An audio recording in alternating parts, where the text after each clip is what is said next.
Cahaya Quran lebih kentara dari semua cahaya yang ada.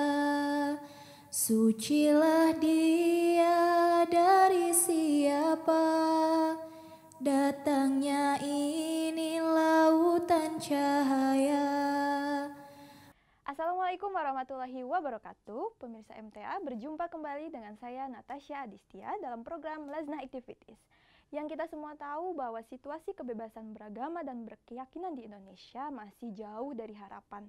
Di kesempatan kali ini, Human Rights Working Group mengadakan konferensi sesi 1 yang membahas mengenai kebebasan beragama dan berkeyakinan di Indonesia dengan mengundang narasumber-narasumber hebat di dalamnya. Mari kita saksikan bersama-sama dalam program Laznah Activities. Situasi kebebasan beragama dan berkeyakinan di Indonesia masih jauh dari harapan.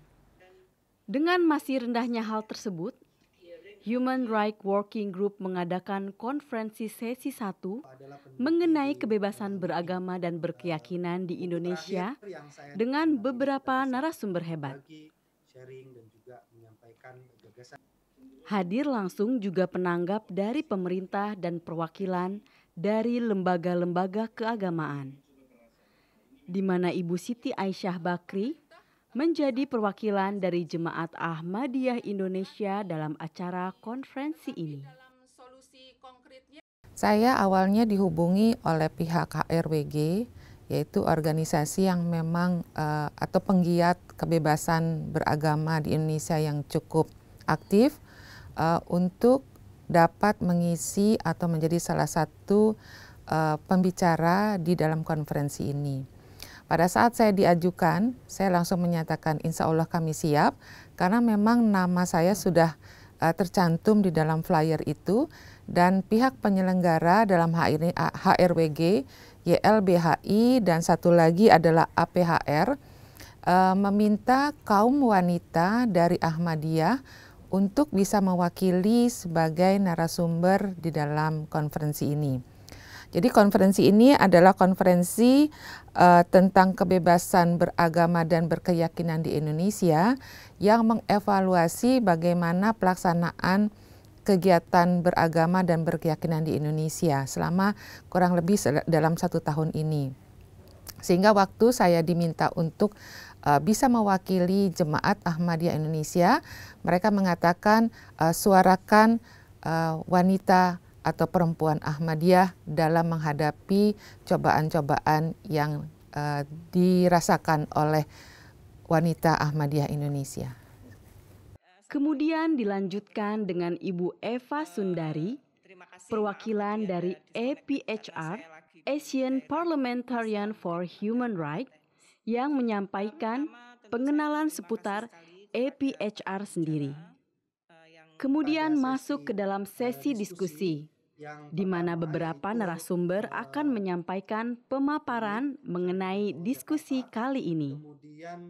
Yang pertama dari Bapak Ahmad Najib Burhani, yang menyampaikan pemaparan mengenai tantangan perlindungan kelompok atau komunitas minoritas di Indonesia secara umum.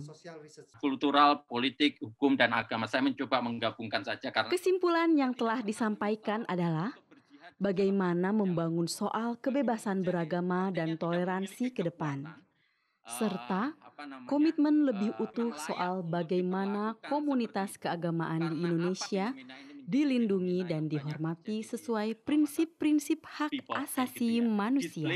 Mereka yang terusir dari tempat-tempatnya dan sebagainya. Mereka hidup di dalam kubik-kubik yang kecil selama bertahun-tahun karena disingkirkan oleh saudara sebangsanya. Ada lagi kasus pembunuhan seperti tahun 2011 yang terjadi di Cikesik yang saya kira melakukan tindakan brutal dengan semangat keagamaan yang tinggi oleh sebagian masyarakat kita.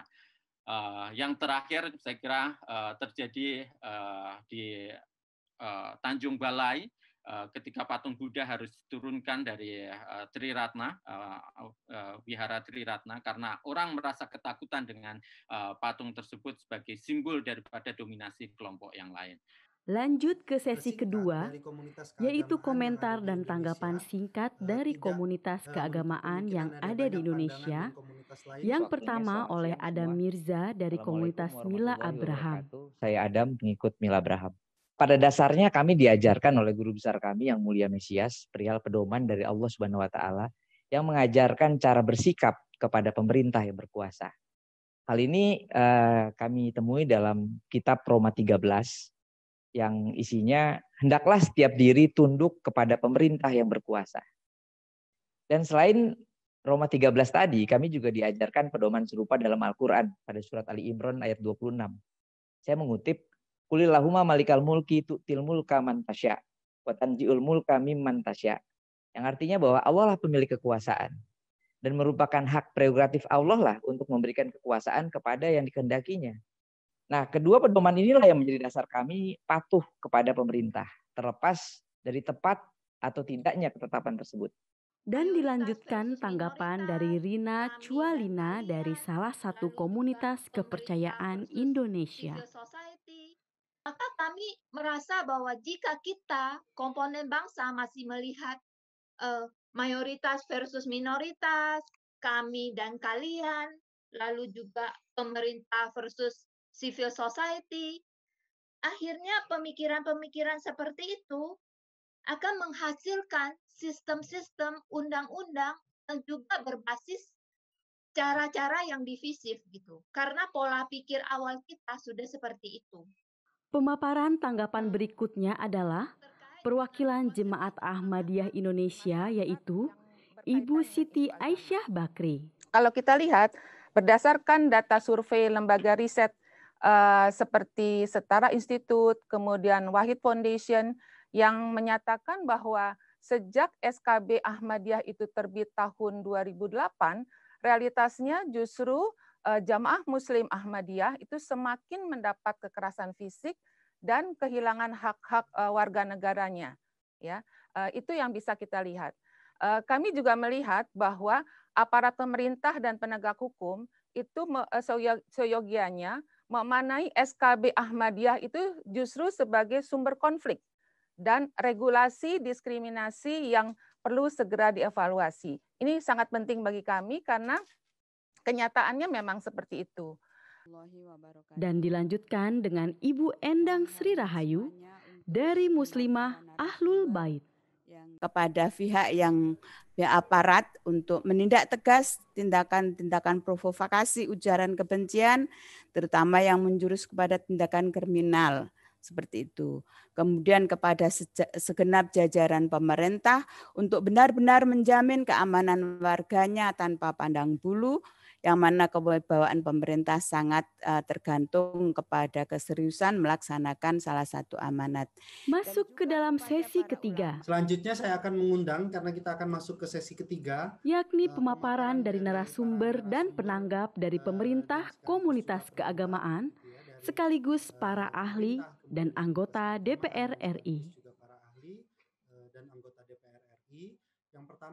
Pertama, penyampaian dari Kepala Pusat Kerukunan Umat Beragama PKUB Kementerian Agama, yaitu Bapak Nifasri, yang akan menyampaikan pemaparan terkait dengan situasi kondisi kebebasan beragama dan toleransi yang ada di Indonesia, sekaligus bagaimana pemerintah memberikan respon dan tanggapan terhadap situasi yang ada.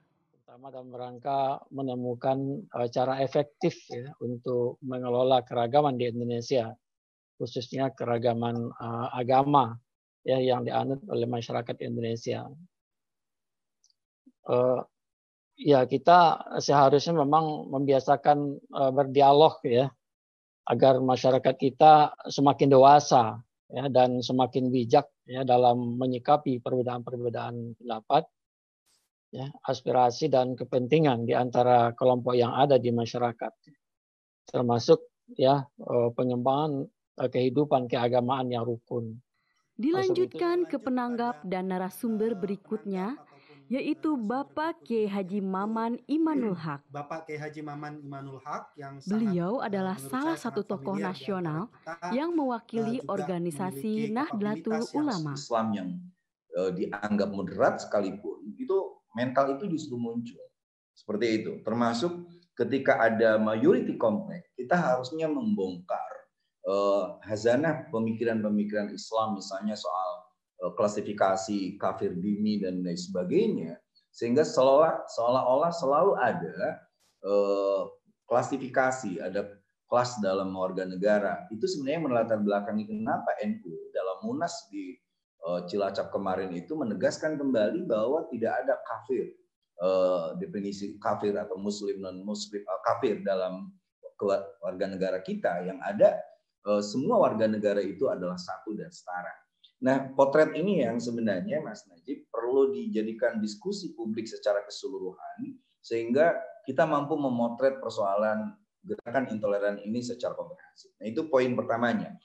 Tetapi poin kedua, ketika kita dari Mas Najib, kita akan melihat ada paling tidak 3 hal penting yang saya catat. Pertama adalah soal regulasi. Kita selalu bicara soal PNPS 65, kita selalu bicara soal SKB 3 Menteri seperti yang dikatakan oleh Bu Aisyah tadi dari Ahmadiyah dan sebagainya.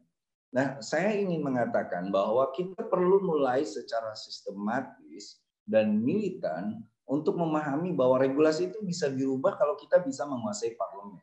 Dan kalau kita ingin menguasai parlemen, salah satunya adalah bagaimana kita masuk kepada nalar-nalar partai politik.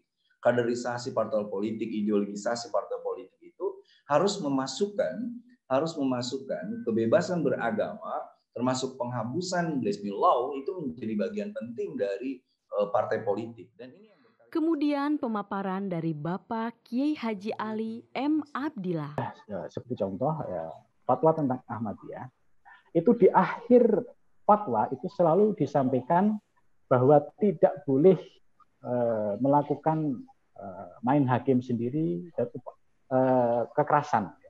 Saya kira ini kalau MUI diisi oleh teman-teman moderat baik dari Muhammadiyah, dari NU, tentu suasana harmonisasi atau ukhuwah watoniyah, ukhuwah basyariah itu akan semakin baik lagi. Terima kasih. Terakhir, penyampaian dari Bapak Romo Vitus Rubianto.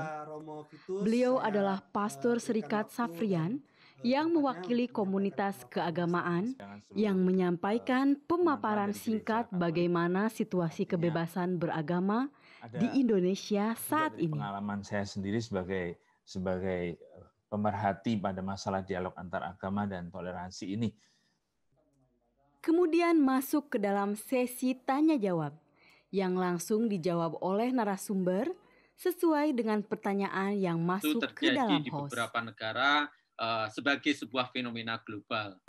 Tadi saya menyampaikan kita perlu duduk bersama. Duduk bersama itu artinya kita membiasakan berdialog, membiasakan bersilaturahmi, gitu ya. Maksud juga langkah-langkah kebijakan, gitu ya. Kita perlukan itu ke depan. MUI dengan istilah Islam Wasati, NU dengan Islam Nusantara, Muhammadiyah dengan Islam Berkemajuan, dan Kementerian Agama dengan moderasi Islam. Saya kira ini sebagai upaya bagaimana Islam yang ada di Indonesia ini menjadi Islam yang rahmatan lil alamin. Kita tidak sempurna, hanya Tuhan yang sempurna. Seruan kita bukan karena kita sempurna, bukan hanya karena kita sempurna, melainkan karena dalam segala keterbatasan orang bisa merasakan suatu kekuatan nyata, yaitu kekuatan kebaikan ilahi yang terasa di dalamnya.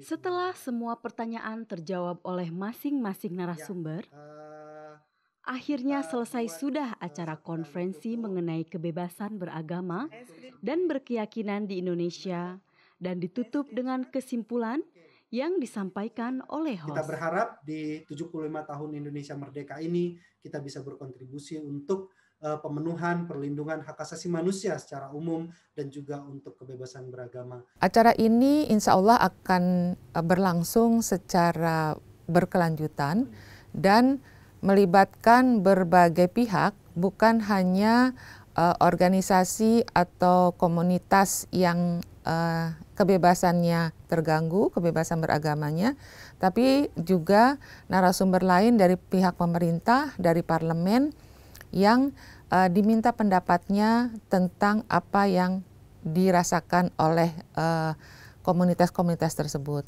Jadi lintas pemikiran ini diharapkan bisa membawa kebaikan bagi kita semua.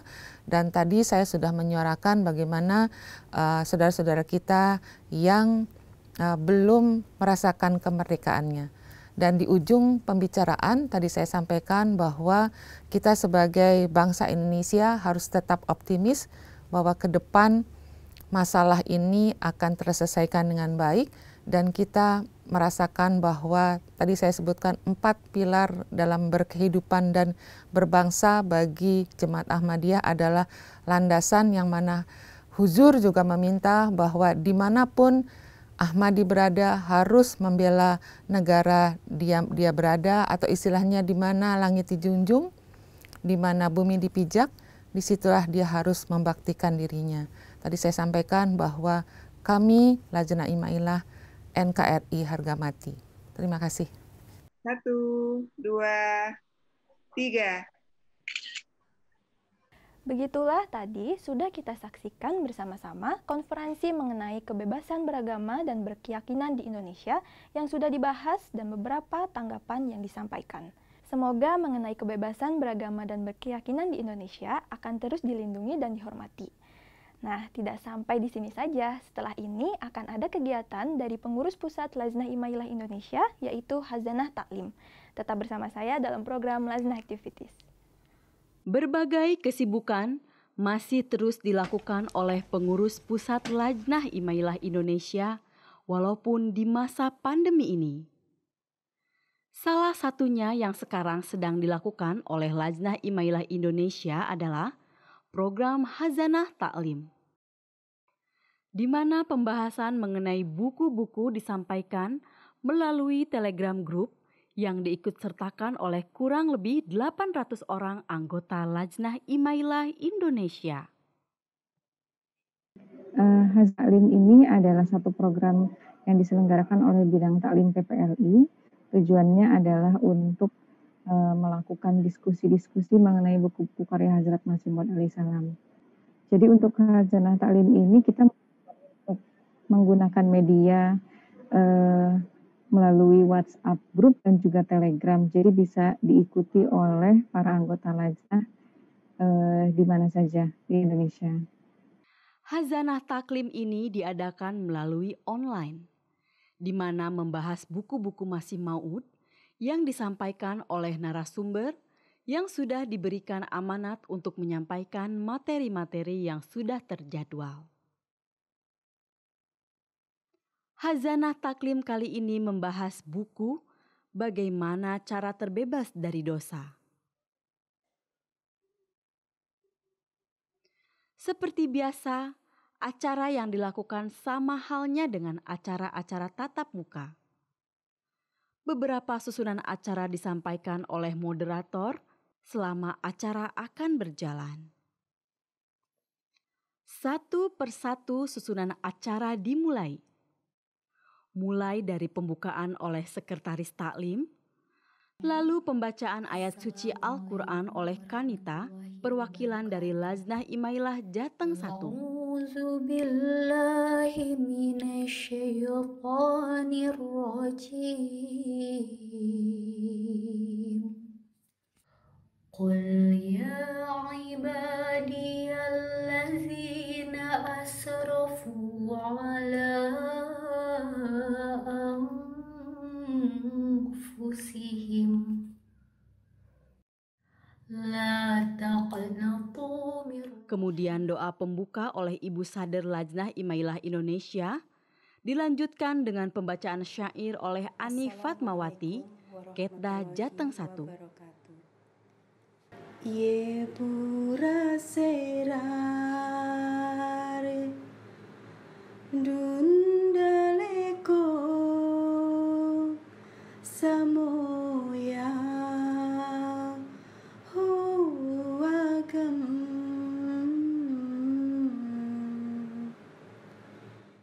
Lalu sambutan dan amanat dari Ibu Sadr. Dundaleko samoya huagam. जागे या रूह भी एक जज्बाए मुबीनम बनकर. Kemudian inti acara yaitu penyampaian materi buku Masih Maud, bagaimana cara terbebas dari dosa. Yang kami cintai.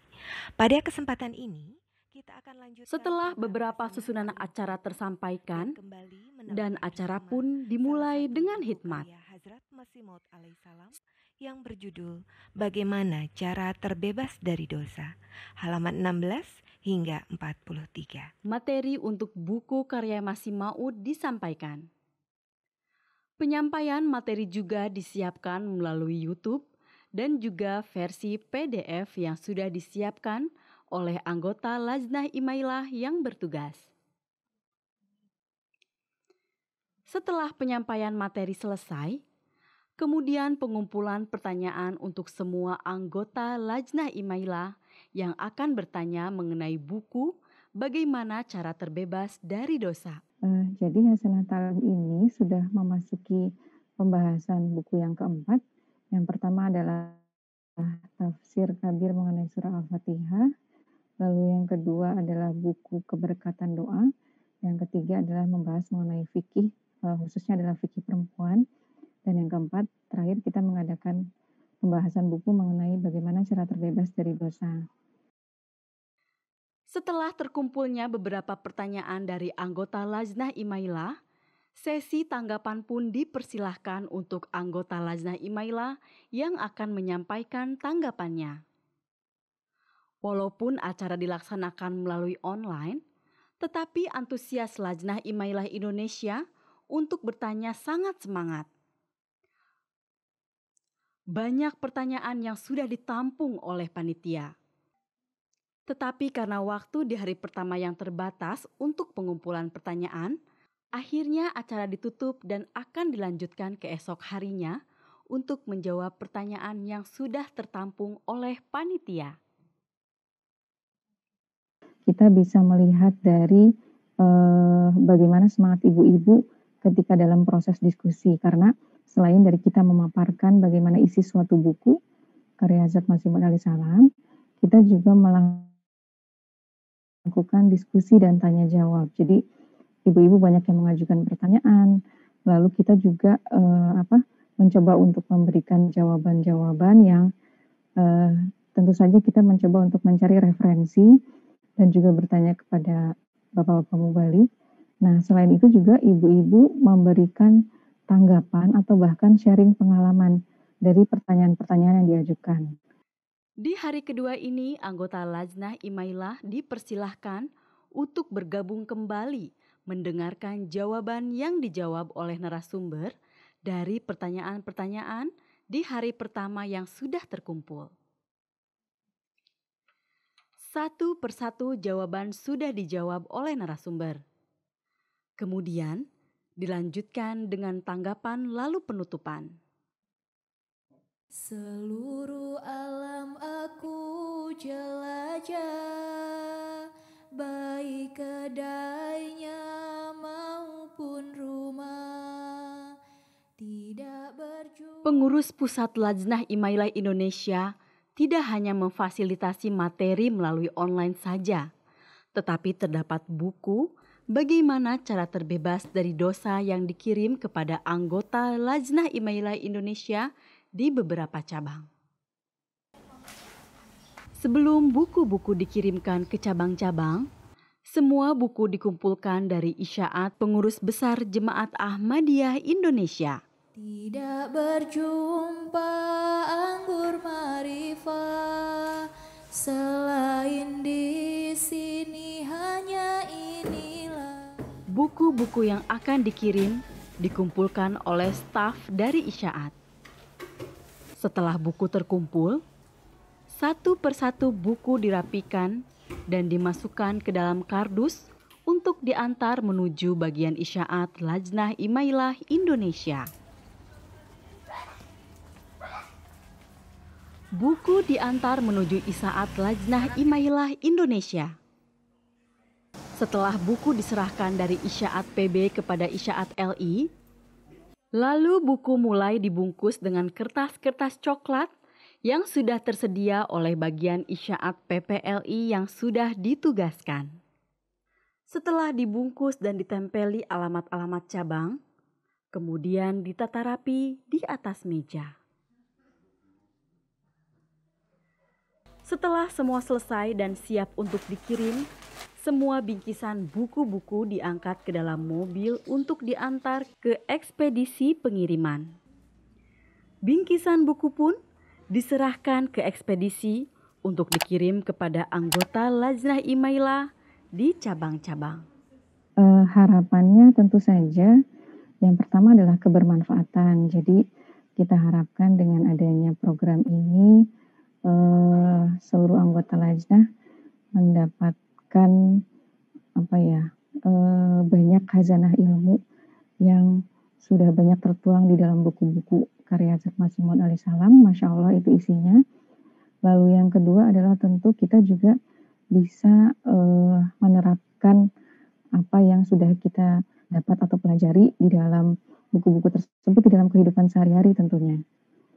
Lalu harapan yang selanjutnya adalah juga lebih banyak lagi anggota Lajnah yang membaca buku karya-karya Hazrat Masih Maud alaihissalam, karena ini merupakan amanat dari Huzur dan bahkan ini juga menjadi salah satu target dari agenda Syuro Lajnah Imailah Indonesia. Sudah kita saksikan 2 program dalam Lajnah Activities kali ini. Tidak menutup semangat pengurus pusat Lajnah Imailah Indonesia untuk tetap mengadakan acara walaupun hanya secara online. Semoga pandemi segera berakhir dan kita semua dapat segera bertemu di acara-acara Lajnah Activities selanjutnya. Saya Natasha Adistia beserta segenap kru yang bertugas mohon pamit undur diri. Wassalamualaikum warahmatullahi wabarakatuh.